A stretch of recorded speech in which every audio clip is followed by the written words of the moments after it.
Este mensaje se titula Los 7 hábitos de una vida consagrada a Dios. Debería escribir cada uno de ellos y preguntarse, ¿soy una persona consagrada a Dios? En primer lugar, veamos un par de definiciones. Comencemos con ¿qué es un hábito? Un hábito es un patrón de comportamiento a menudo inconsciente que se adquiere por repetición frecuente. Eso es un hábito, algo que hacemos una y otra vez. Desde luego, la segunda definición es que es una vida consagrada a Dios. ¿Qué es consagrada? Es una vida que ya no busca satisfacción propia mediante un estilo de vida pecaminoso, sino que se ha entregado a Dios y a su voluntad en su vida. En otras palabras, diríamos que eso es una vida santificada, no perfecta, no quiere decir que nunca peque, sino significa una vida rendida por completo a Dios.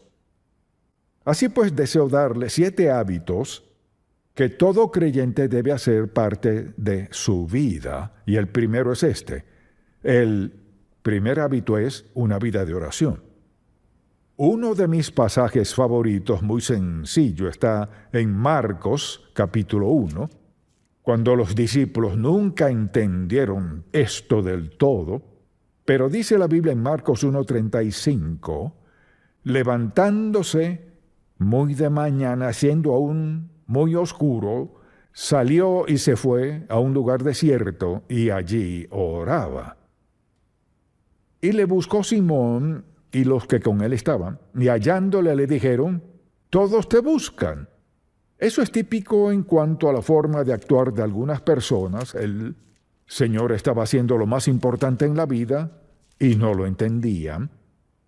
Y asimismo, por ejemplo, en Lucas capítulo 4, versículo 42, cuando ya era de día, salió y se fue a un lugar desierto, y la gente le buscaba, y llegando a donde estaba, le detenían para que no se fuera de ellos. Pero él les dijo, es necesario que anuncie el evangelio, etc.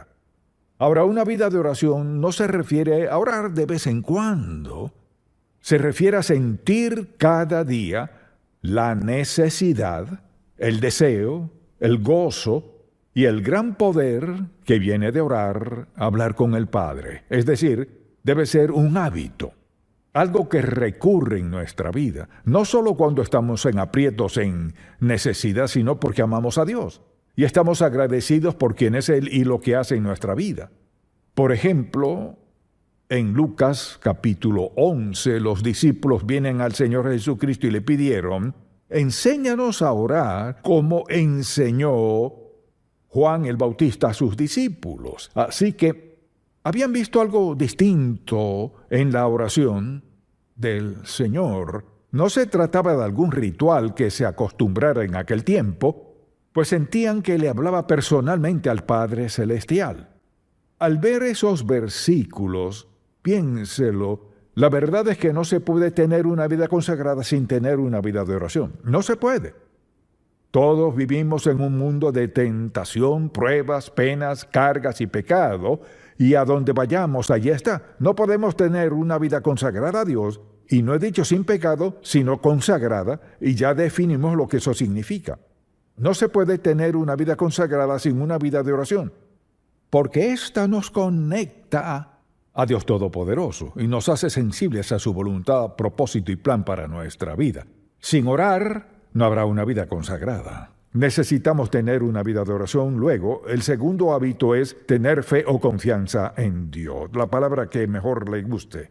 Me encanta el Salmo 103, versículo 19. Dice la Biblia, Jehová estableció en los cielos su trono y su reino domina sobre todos. Pensemos en lo que significa ese versículo.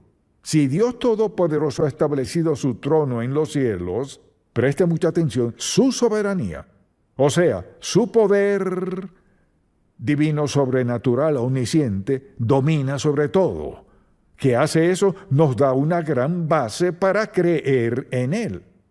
Al saber que Dios está a cargo, no importa lo que suceda, ni cómo, ni mediante quién, ni por la razón que sea. Sé que Dios tiene las riendas y puedo confiar en Él para lo que sea que permita en la vida. Creo que es un versículo muy importante porque si no confiamos en Dios, si no confiamos, no oraremos. Debemos hacernos la pregunta, pues, ¿dónde está la confianza en mi vida espiritual? Fíate de Jehová de todo tu corazón y no te apoyes en tu propia prudencia. Reconócelo en todos tus caminos y Él enderezará tus veredas. Cito ese versículo muy a menudo porque es fundamental. Cuando confiamos en Dios, ¿qué sucede? Se afianza nuestra comunión con Dios, lo que significa que tenemos una relación con Él. No tengo que presentármele. Una relación estrecha con alguien significa cercanía, no solo en afecto, sino en mentalidad. La forma de pensar, lo que sienten. Una relación tan cercana es la que debería tener todo matrimonio todos sus días. Una relación estrecha con Dios es hablar con Él. Dios le escucha y usted a Él, lo obedece y Él le guía. Hay una gran comunión con Dios en la vida de quien confía en Dios. Si usted quiere saber si confía o no en Dios, hágase la siguiente pregunta. ¿Qué está preocupándome? Si puede ver a su alrededor y decir, no me preocupa nada, es porque está confiando en Dios. Lo que sea que le preocupe, es lo que Dios le señala y dice, no me has confiado este aspecto de tu vida. Una vida consagrada es una vida de fe. El tercer hábito de esta vida maravillosa es el hábito de meditar en la palabra de Dios. No sé cómo usted describiría la importancia de eso, pero dicen las Escrituras, veámoslo por un momento. Dice el salmista en el Salmo 63, versículo 6, cuando me acuerde de ti en mi lecho, cuando medite en ti en las vigilias de la noche, porque has sido mi socorro, y así en la sombra de tus alas me regocijaré. Está mi alma apegada a ti, tu diestra me ha sostenido. ¿Qué significa meditar? Significa leerla, pensar en lo que dice, examinar mi corazón a la luz de lo que Dios dice, hacerle cualquier pregunta que tengamos, rendirle lo que sea que nos traiga a la mente. Al meditar en Dios pasa lo siguiente. La meditación es como verse en un espejo, pero también es ver más allá del espejo. Es decir, veo lo que ve Dios y veo más allá y lo veo a Él. Mi atención se centra en Dios. Cuando nos concentramos en Dios sucede esto. Las preocupaciones desvanecen, los problemas se disipan, nuestra mente ya no está contaminada con toda clase de asuntos que no nos hacen bien. La meditación es parte esencial de una vida consagrada a Dios. Donde no hay meditación, no habrá consagración a Dios. No es posible. Piense en la mañana al despertarse. ¿Cuánto del mundo embarga su mente? Tiene que vestirse, claro, desayunar, ir al auto y manejar por la autopista o donde sea, y llegar al trabajo tan pronto lo haga, cotorreo, parloteo todo el día, el teclado vuela todo el día y su mente se llena, luego tiene que volver a su auto, volver a la autopista, a batallar en el tráfico otra vez hasta llegar a casa. Al llegar se cambia de ropa, medio se relaja y luego la cena. Puedo llenar su día sin siquiera conocerle, porque eso es lo que hacemos. ¿Y dónde está Dios? ¿Dónde está su tiempo a solas con Dios? Lo que lleva a una vida consagrada es el tiempo a solas con Dios. Anhelarlo, meditar en Él, pensar en Él. Luego hay un cuarto hábito, uno muy importante y el que me escucha mencionar siempre, obedecer a Dios. Y quisiera leer en Deuteronomio 27 en el Antiguo Testamento, porque lo dice tan claro en el capítulo 27, versículo 10. Dios habla mediante Moisés a su pueblo, y esto fue lo que declaró. Oirás pues la voz de Jehová tu Dios, y cumplirás sus mandamientos y sus estatutos que yo te ordeno hoy. Luego en el capítulo 28, versículo 1, acontecerá, escuche esto, que si oyeres atentamente, ¿qué significa eso con cuidado?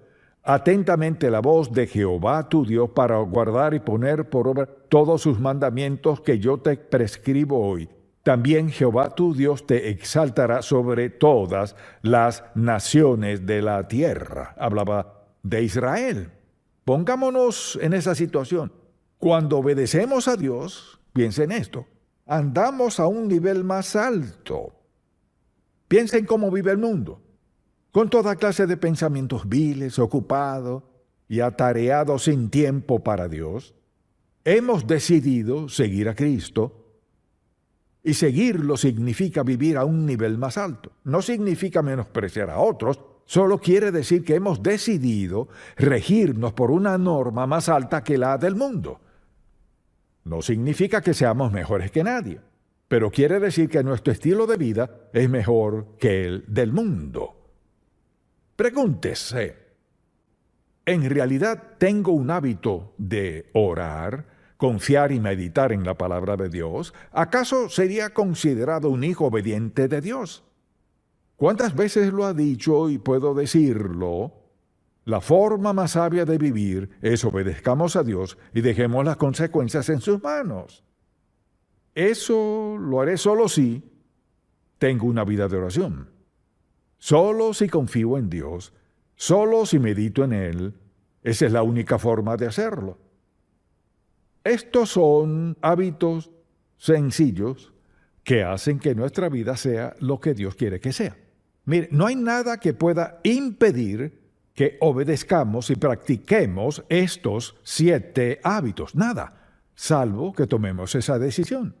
Mire, tenemos que decidir ciertas cosas. Tenemos que escoger entre seguir a otros o a Dios. Tener esto o a Dios.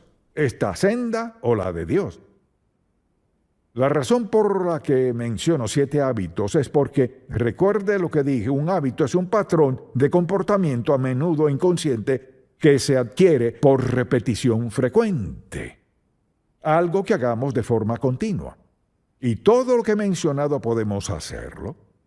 La razón por la que no lo hacemos es por pensar que no es importante. Mire, la razón por la cual no tenemos hábitos sagrados, maravillosos, impactantes, edificantes, es porque escogimos la senda del mundo. No importa quién sea, ni cuán dotado, ni cuán adinerado, ni cuán sabio se crea, ni cuánta educación tenga, no puede tener una vida consagrada, la mejor vida, sin poner en práctica estos 7 hábitos.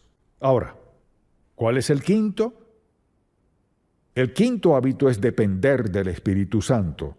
Alguien dirá, ¿qué significa eso? Quiere decir rendir nuestra vida a la presencia residente del Espíritu Santo. Recuerda lo que les dijo Jesús a sus discípulos: siéntense a esperar en Jerusalén hasta que sean investidos, o sea, hasta que el Espíritu Santo venga a sus vidas, y al hacerlo estarán listos para hacer lo que les he encomendado.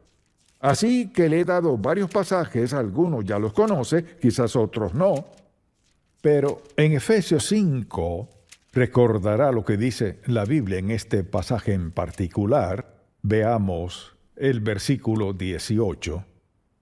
Dice así: no os embriaguéis con vino, en lo cual hay disolución, antes bien sed llenos del Espíritu. Mire, si tomara una jarra con 1/4 de litro, la colocara aquí y la llenara de agua hasta la mitad, diría que solo está medio llena.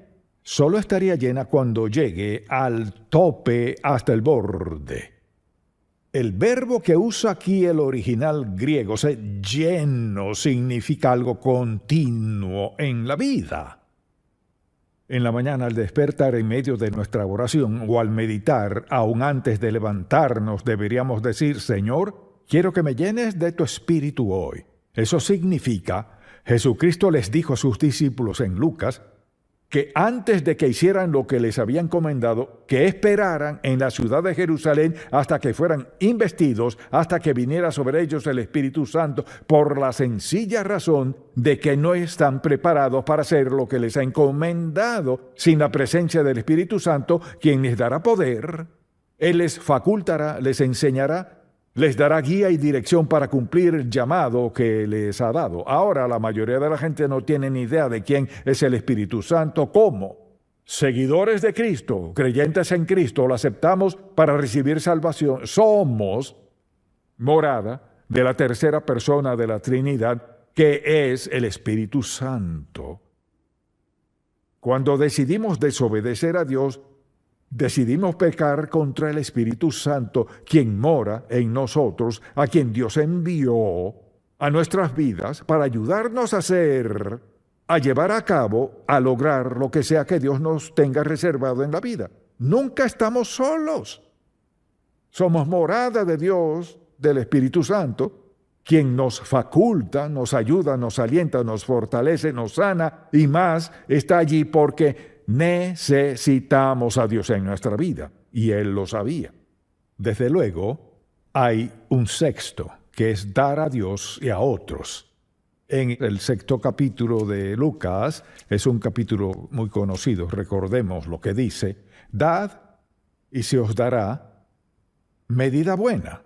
Escuche lo que dice: apretada, remecida y rebosando darán en vuestro regazo, porque con la misma medida con que medís, os volverán a medir. Cuando pienso en darle a Dios, mi ejemplo favorito es este, y estaba recordándolo anoche. Mi primera maestra de escuela dominical, y quizás tendría 3 o 4 años, porque comencé la escuela a los 5. Estaba muy pequeño, nunca me puse al día, pero iba a la escuela dominical todos los domingos y recuerdo las sillas de varios colores, verde, rojo, amarillo, azul, etc. La maestra de la escuela dominical, no recuerdo su estatura, pero en aquel entonces me parecía de 3 metros cuando estaba sentado. Tenía el cabello negro, una dama dulce y maravillosa, y llegó el momento de recoger la ofrenda. Recuerdo que mi madre siempre me daba unos cuantos centavos para darlos. Nunca me dejaba ir sin nada que dar. Así que, antes de saber contar, mi madre me enseñó a darle a Dios. En mi primer empleo repartidor de periódicos ganaba $4 a la semana. Estaba agradecido a Dios y pensaba, no puedo darle monedas. Le di $1. Que era el 25%. Nunca pensé en eso, solo pensaba en lo que recibiría Dios. Después de eso, tuve una ruta de periódicos que pagaba $16 a la semana y le daba a Dios más del diezmo. Luego, toda mi vida nunca he dado solo el diezmo, nunca. Por la sencilla razón que aprendí desde muy joven que no podemos superar a Dios en generosidad. Segundo, mucha atención, ni siquiera podemos predecir lo que necesitaremos. Y si no podemos predecirlo, ¿cómo pues nos encargaremos de todo eso? Si ofrendamos a Dios y confiamos en que hará justo lo que prometió, le di un sencillo ejemplo que muchos han escuchado antes porque fue algo que impactó mucho mi vida. Así que debemos preguntarnos, ¿será este uno de los hábitos en mi vida? La Biblia dice que Dios ama al dador alegre. Si Él ama al dador alegre, ¿qué de aquellos que son avaros, quienes no dan a Dios? Le diré por qué eso no agrada a Dios, porque dice, puedo hacerlo sin Dios, puedo encargarme, puedo manejarlo, no necesito que Dios maneje mi dinero. Piensen cuán insensato es eso. Su dinero podría quemarse de la noche a la mañana. La situación podría ser que lo pierda todo en un día, pero preste mucha atención, nunca estará en una situación en la que no tenga nada porque tiene a Dios dentro de usted y todo lo que necesita, Dios ha prometido proveerlo. Un hábito maravilloso en nuestra vida. Luego le daré un séptimo hábito y es uno muy importante, es el hábito de perdonar a otros. Un pasaje muy claro está en Efesios capítulo 4, Muchos lo hemos leído antes, pero es la verdad, y lo leemos una y otra vez. Escuche lo que dice la Biblia. Airaos, pero no pequéis. No se ponga el sol sobre vuestro enojo, ni deis lugar al diablo. Un pasaje muy importante. Luego dice en el versículo 30, y no contristéis al Espíritu Santo de Dios, con el cual fuisteis sellados para el día de la redención. Luego en el 31, quítense de vosotros toda amargura, enojo, ira, gritería y maledicencia y toda malicia. Antes sed benignos unos con otros, misericordiosos, perdonando unos a otros, como Dios también os perdonó a vosotros en Cristo. No siempre es fácil, no. A veces es difícil perdonar a otras personas que nos hayan hecho ciertas cosas. Creo que una de las peores situaciones es ser traicionado. Cuando uno ha confiado en verdad en alguien, se ha esmerado en ayudarle y luego le traicionan. Hacen lo último que uno habría imaginado que harían en la vida. Pero debemos perdonar. Ahora, estos son 7 hábitos. Preste mucha atención. Pude haberlo hecho de muchas formas, pero quería que viera cada versículo y darle todos los 7 hábitos para que cada persona que entienda por completo los 7 hábitos que llevan a una vida consagrada que será bendecida una y otra vez de muchísimas maneras, pero la decisión es suya. Ahora, si hoy está aquí y no es creyente, no es salvo, no ha aceptado a Cristo como su Salvador, entiendo que quizás no se aplique esto a su caso. Pero permítame decirle esto, nunca podrá entender ni disfrutar la vida a plenitud hasta que no se entregue a Cristo. Porque nunca podemos perder al entregarnos a Cristo, nunca. Dirá, pues, ¿qué tengo que hacer? Debe pedirle al Señor que perdone su pecado, no porque lo merezca, sino porque Él fue a la cruz, murió en la cruz, dio su sangre por usted, pagó toda su deuda de pecado, dice la Biblia, y al pedirle perdón a Dios por lo que ha hecho por usted, pagó su deuda, Dios le perdona y le hace uno de sus hijos. Luego, comenzará a practicar estos 7 hábitos. ¡Qué vida tan maravillosa tiene por delante! Y espero que lo haga. Padre, te amamos, te alabamos y te agradecemos por tu palabra desde Génesis hasta el último versículo de Apocalipsis. Hoy te pedimos que nos des sabiduría para reconocer que con estos 7 hábitos todo lo demás cobrará sentido. Que abramos la puerta a tus mejores bendiciones. Te pido hoy por alguien que no es salvo, que no te ha aceptado como su Salvador, que esté dispuesto a pedirte perdón por sus pecados, a creer que Cristo fue a la cruz y pagó toda nuestra deuda. Al confiar en su muerte en el Calvario, al derramar su sangre, esa confesión y arrepentimiento traen salvación. Te damos gracias en el nombre de Jesús. Amén.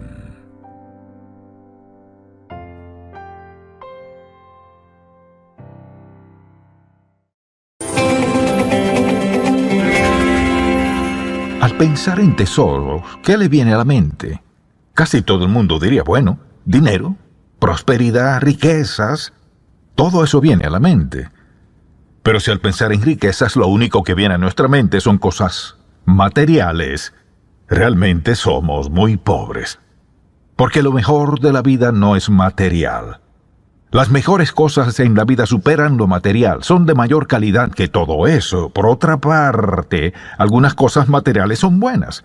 Y Dios es bueno y nos da lo necesario, más de lo que merecemos, y a menudo mucho más de lo que esperamos o anticipamos. Tesoros. Tesoros. ¿Qué tesoros tienen su vida? ¿Se trata de alguien o algo? ¿Alguna experiencia vivida?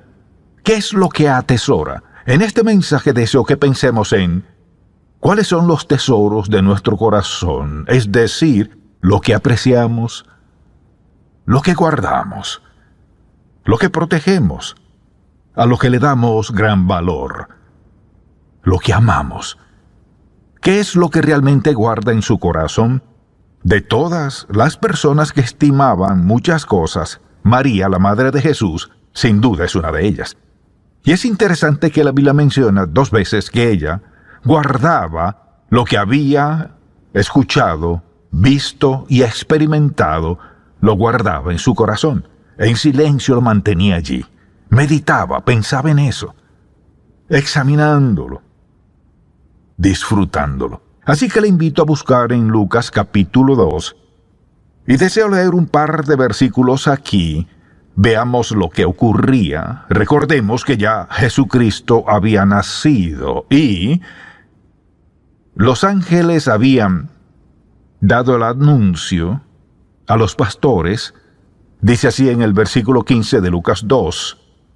Sucedió que cuando los ángeles se fueron de ellos al cielo, los pastores se dijeron unos a otros: pasemos pues hasta Belén y veamos esto que ha sucedido y que el Señor nos ha manifestado.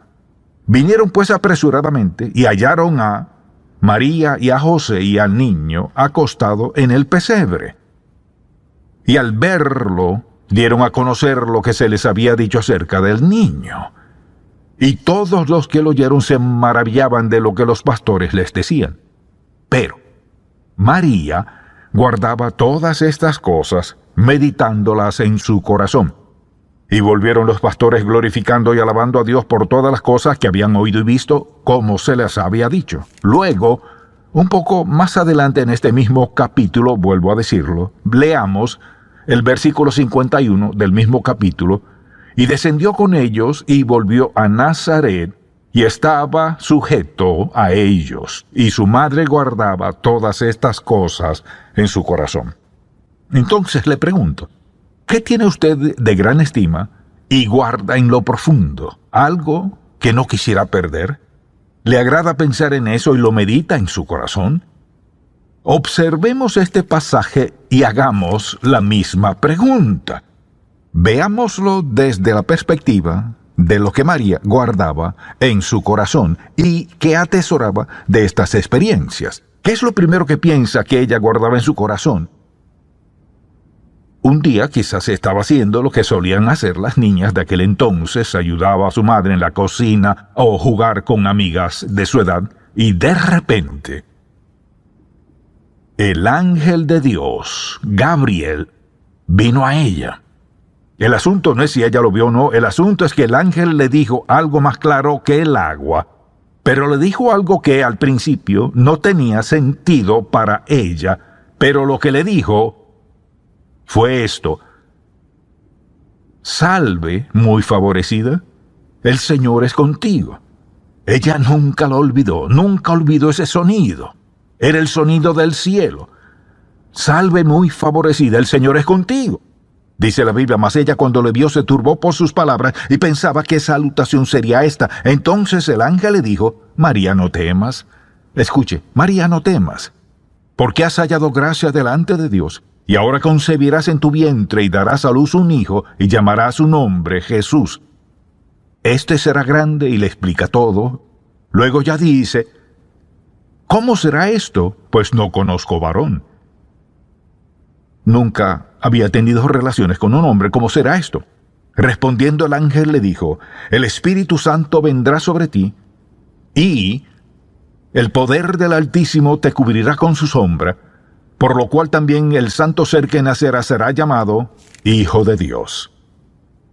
Imagínese esto. Un adolescente que llevaba una vida normal como todas las jovencitas de la época, una joven adolescente, y recibe este mensaje de Dios: vas a tener un bebé. ¿Cómo será posible esto? Y el ángel explica.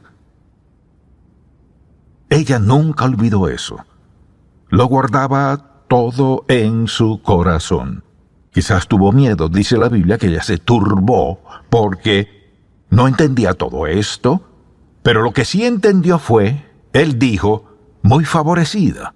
Y él le dijo, el Señor es contigo. Ahora, algo que ella enfrentaría en consecuencia de esto era la ley de Moisés. Ella la conocía. Si una mujer era sorprendida en adulterio, y sin duda a ella la acusarían de eso, si tenía un hijo, sin estar casada, la pena era morir apedreada. Imagínese lo que habrían pensado sus padres. Esto es imposible. Es mentira. ¿Cómo pudiste hacerme esto? Es una vergüenza. Su prometido José también se avergonzaría. En un pueblo pequeño pronto todos se enterarían y los menospreciarían. Y fuera de eso, también la amenaza de morir apedreados. Entonces, ¿qué cree que ella recordaba? ¿Qué guardaba en su corazón por medio de todas estas cosas? Quizás estos pensamientos eran aterradores. Aunque ella sabía lo que Dios le había dicho, y sabemos que ella le dijo al ángel, hágase conmigo conforme a tu palabra, se rindió a la voluntad de Dios. Pero recuerde que era adolescente. Segundo, se trataba de su familia. Estaba a punto de avergonzar a su familia, a todas sus amigas. Todo el mundo la rechazaría porque estaba destinada a morir. Pero hay algo que nunca olvidó. Cuando le contó a José, quizás él se sintió igual. Me has engañado, has sido infiel, has sido desleal, has roto nuestro voto matrimonial porque el compromiso solo era legal. Hasta que, en algún momento, José dijo algo que ella nunca olvidaría. Nunca olvidaría su voz ni la expresión de su rostro al decirle, María, te creo. Te amo y sí me casaré contigo. Nunca podré olvidarlo. Lo atesoró para siempre. Y mientras pensamos en esto, consideremos las cosas que guardamos en el corazón. ¿Tenemos más tesoros que pesares? Al recordar el pasado, vemos cómo actuó Dios en nuestras vidas, cosas buenas que nos han pasado, lugares visitados, todo lo bueno en nuestras vidas que está por encima de todo eso. ¿Qué guarda usted en su corazón que estima de gran e inmenso valor en su vida? Le haré esta pregunta varias veces porque deseo que piense. Dice la Biblia, y su madre guardaba las cosas en su corazón. Y entonces, ¿qué sucedió? José la aceptó como esposa y eso la libró de haber sido apedreada a muerte. Él asumió la responsabilidad. Luego, César Augusto pasó su decreto que todo el mundo debería ir a su lugar de origen a censarse. Así que ellos tuvieron que viajar a Belén. Quedaba a unos 160 kilómetros y no había autopistas. Tenían que viajar en burro, 160 kilómetros en un burro. Él iba a pie, ella en burro, pero estaba embarazada. No había posadas ni hoteles, y la comida, y dónde hospedarse. ¿Qué de todos los peligros de aquel entonces? Ahí estaban, la gente iba y venía, viajaban a su ciudad natal. Ellos iban camino a Belén. Cuando llegan, tratan de buscar lugar. Imagínese lo que pensaría José. Debemos darnos prisa, vea lo que pasa. Él trataba de encontrar un lugar y al fin lo logra. El hombre le dice, bueno, no tengo espacio aquí, pero tengo un establo por acá, un lugar para los animales. Es lo único que tengo, pueden pasar la noche allí. Aún así, Jesús nace en perfectas condiciones. Imagínese, esto sí que es guardar algo en el corazón. Cuando ella cargó al bebé, quizás esto le vino a la mente. Tengo en brazos al Hijo de Dios. No al hijo de José, sino al Hijo de Dios. No tuve nada que ver, solo darlo a luz. José tampoco tuvo nada que ver, solo asistir en el parto. El gran momento del nacimiento de Jesús. Un tesoro en su corazón que nunca olvidarían. mientras viviera. Al pensar en todas las cosas en las que ella meditaba, veamos cuáles eran algunas de ellas, quizás ideas y pensamientos que consideraba, especialmente lo que ella pensaba como madre. Dio a luz al Hijo de Dios. No era un bebé como cualquier otro. De su vientre vino el Hijo de Dios. El Hijo de Dios. O sea, Dios en carne humana, como cualquier niño, pero sin pecado. Él nació como cualquier bebé, pero era el Hijo de Dios. No el hijo de José. No era el hijo de María, sino el Hijo de Dios. Ella debió haber pensado en esto. Lo normal sería pensar, este es mi hijo, pero era el Hijo de Dios. Ella meditaba en eso en su corazón. En segundo lugar, pensemos en que su hijo sería su Salvador. ¡Qué pensamiento! Su hijo sería su Salvador. Porque mientras más lo escuchaba y hablaba con él, más comenzaba a entender su misión en la vida. ¿Cuánto le diría a él? No sabemos. Sin duda tuvo que haberle dicho muchas cosas para prepararla para lo que vendría. Quizás él se reservó lo más doloroso. En tercer lugar, debió haber pensado en que tuvo que cambiar su autoridad como madre por la autoridad divina de su hijo. También tuvo que renunciar a su autoridad como madre. Él era Dios. Ahora su autoridad divina, lo que regía ese hogar, lo que gobernaba la vida de Jesús y la de ella. Él tenía que someterse a ella todos esos años en los que estuvo con ella. Por esto, y pensemos bien en esto, ¿por qué vino él? Vino con el fin de dar su vida como una ofrenda expiatoria al Padre, un sacrificio.